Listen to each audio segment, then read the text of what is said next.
नमस्कार, आप देख रहे हैं दैनिक राष्ट्रीय हित का डिजिटल यूट्यूब चैनल और मैं हूं आपके साथ आपका होस्ट, आपका दोस्त साद सिद्दीकी। सरकार अब एक नया प्रस्ताव लेकर आ रही है जिसमें लोकसभा सीटें बढ़ाने की योजना पर अमल किया जाना है। कहा जा रहा है कि इस प्रस्ताव के पास होते ही लोकसभा में सीटों की संख्या बढ़कर 543 की जगह 850 हो जाएंगी। कहा यह भी जा रहा है कि यह फैसला इसलिए लिया जा रहा है ताकि बढ़ती आबादी के हिसाब से हर क्षेत्र को उचित प्रतिनिधित्व मिल सके।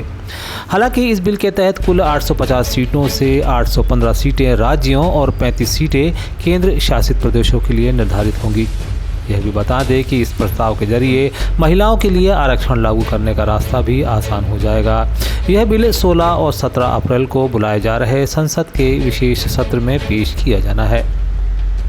इसे लेकर अब दावे और इसका विरोध भी किया जाने लगा है। राजस्थान की उप मुख्यमंत्री दिया कुमारी ने महिला आरक्षण विधेयक पर कहा है, यह बिल संसद में पारित होने जा रहा है। यह हर महिला के लिए ऐतिहासिक पल है। पार्लियामेंट में पारित होने जा रहा है, ये एक ऐतिहासिक पल है हर महिला के लिए और 33% आरक्षण मिलेगा और हमारी जो महिला है उसकी भूमिका और बढ़ेगी और मजबूत होगी, वो डिसीजन मेकर बनेगी। उधर कांग्रेस इसका पुरजोर विरोध कर रही है, वहीं दक्षिण के राज्यों में भी इसे लेकर बेचैनी देखी जा रही है। कपिल सिब्बल ने इसका आकलन करते हुए केंद्र पर निशाना साधा है। उन्होंने इसे लागू करने के पीछे की मंशा पर बात की है। वे कहते हैं कि किस तरह तमिलनाडु और उत्तर प्रदेश की सीटों के बीच का अंतर 41 हो जाएगा, जो आगे बढ़कर 61 हो जाने वाला है। यही भाजपा और मोदी सरकार की असली मंशा है। जाता हूँ इस समय तमिलनाडु में 39 सीट्स हैं, 39 सीट हैं और उत्तर प्रदेश में 80। तो अगर आप 50% बढ़ाओगे तो 80 से 120 हो जाएंगी और तमिलनाडु की 39 से हो जाएंगी 59। तो पहले जो अंतर था वो केवल था 41 सीटों का, अब अंतर हो जाएगा 61 सीटों का। तो हर प्रदेश में अगर ये आंकड़े रखोगे तो नॉर्थ इंडिया में अंतर बढ़ाएगा सीटों का। हाँ, और इसलिए फायदा इनको होगा, राजनीतिक फायदा होगा। साथ ही तमिलनाडु के मुख्यमंत्री M.K. स्टालिन ने भी इसके खिलाफ में केंद्र को सख्त लहजे में जवाब दिया है और अपनी मंशा साफ कर दी है। वे कहते हैं कि जनसंख्या के आधार पर परिसीमन को हम स्वीकार नहीं करेंगे। साथ ही वे कहते हैं कि अगर ऐसा हुआ तो जोरदार प्रदर्शन होगा और जनता सड़कों पर उतरेगी। बिहार के मुख्यमंत्री और जेडीयू के नेता नीतीश कुमार ने आखिरकार बिहार की सत्ता बीजेपी के हवाले कर दी। इससे पहले उन्होंने राज्यसभा में अपनी मौजूदगी पक्की कर ली थी, जिसके बाद माना जा रहा था कि वे जेडीयू के ही किसी नेता को बिहार की गद्दी सौंपेंगे, लेकिन ऐसा नहीं हुआ। इसके बाद पूरे बिहार में इसका पुरजोर विरोध देखा जा रहा है। आम वोटर के साथ साथ खुद पार्टी के नेता भी इसे आम वोटरों के साथ धोखा बता रहे हैं। उधर नेता प्रतिपक्ष राजद के नेता तेजस्वी भी अब सड़कों पर हैं। कैमरे पर का नाम सम्राट चौधरी हत्या के अभियुक्त है, जेल से फर्जी डॉक्यूमेंट निकाल कर बाहर निकले हैं। या तो इनको बर्खास्त करके गिरफ्तार कीजिए और नहीं तो देश में जितने लोग हत्या किए हैं उनको भी जेल से छोड़ दीजिए। ये हालात है, ये डॉक्यूमेंट है आपके सामने। ये सम्राट चौधरी का इलेक्शन एफिडेविट है जिसमें 2020 में उन्होंने अपने आप को 51 साल का बताया। बिहार ही नहीं, अन्य राज्यों में भी इसका विरोध देखने को मिल रहा है। उत्तराखंड के पूर्व मुख्यमंत्री और कांग्रेस नेता हरीश रावत ने भी सम्राट चौधरी के विधायक दल का नेता चुने जाने पर इसे बिहार के जनादेश की चोरी बताया है।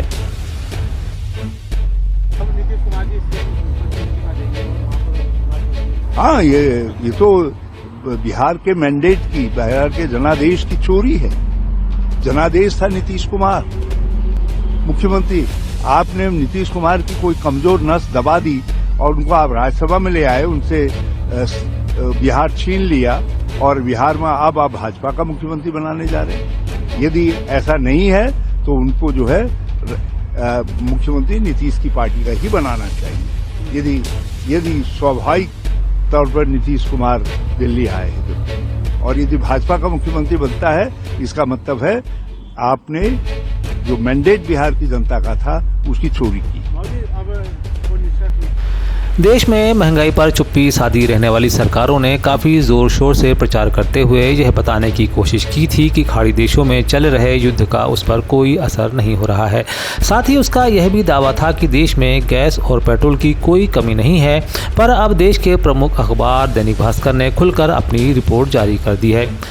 अखबार का दावा है कि जल्द ही प्रदेश में पेट्रोल 18 रुपये और डीजल 35 रुपये महंगा होने जा रहा है। उसका दावा है कि फिलहाल यह चुनावी रणनीति के चलते अभी इसमें बढ़ोतरी नहीं की गई है। अखबार का यह भी कहना है कि बंगाल सहित 5 राज्यों में चुनाव के बाद दाम बढ़ सकते हैं।